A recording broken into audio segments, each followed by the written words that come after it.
एकाच मिनिटात शिका बलून स्लीव्ज. आता आपण पूर्ण कटिंग स्टिचिंग पाहणार आहोत.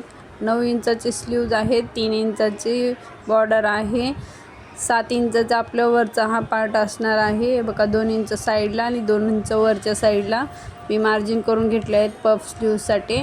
आणि हे बघा दंडगोल आणि 1.5 इंच शिलाई मार्जिन. आता इथे शेप देऊन घ्यायचा, कट करून घ्यायचं व्यवस्थितपणे. हे बघा असं.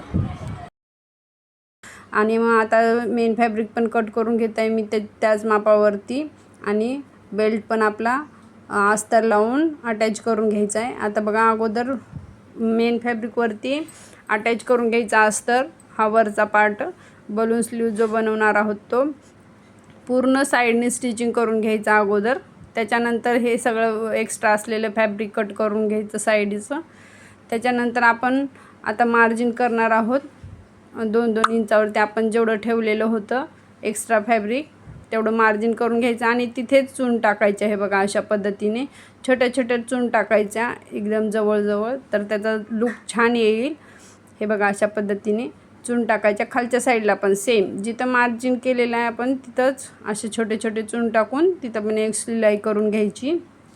हे बघा अशा पद्धतीने कंप्लीट झाले. आता त्याच्यानंतर आपण बेल्ट बनवणार आहोत. बेल्टला पण सेम गोलाई जेवढी आहे तेवढं मार्जिन करायचं. साईडला एक्स्ट्रा 1.5 इंचाची पट्टी ठेवून कट करायचं. त्याच्यानंतर हे अस्तरला अटॅच करून शिवून घ्यायचं. अर्धा इंच इथं मार्जिन ठेवायचं, बाकीचा एक्स्ट्रा कपडा कट करून काढायचा. आणि त्याच्यानंतर आपण हे बघा जे पहिलं बनवून ठेवलेले आहेत बलून स्लीव्ज ते आपण त्याच्यावरती व्यवस्थित ठेवायचं. मेन फॅब्रिक अटॅच करायचा. खालचा पार्ट पण सेम मेन फॅब्रिककडेच अटॅच करायचा. आणि त्याच्यानंतर हे बघा अशा पद्धतीने स्टिच करायचं. त्याच्यानंतर वरी मी लेस लावत आहे.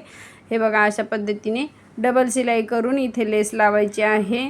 दोन्ही साईडला शिलाई करायची जेणेकरून आपली लेस व्यवस्थित बसली पाहिजे. खालच्या साईडला पण सेम दोन्ही साईडनी लेस लावायची. हे बघा अशा पद्धतीने. आणि हे स्लीव्ज आता आपले कंप्लीट आहेत. हे बघा असे एवढे मस्तपैकी बलून स्लीव्ज बनून रेडी आहेत. तुम्ही पण ट्राय करा, तुम्हाला आता बघा इथं मी ब्लाऊजला बाही अटॅच करून घेत आहे. हे बघा झाले. आता बघा कसं दिसते. हे आवडला तर कमेंट करा.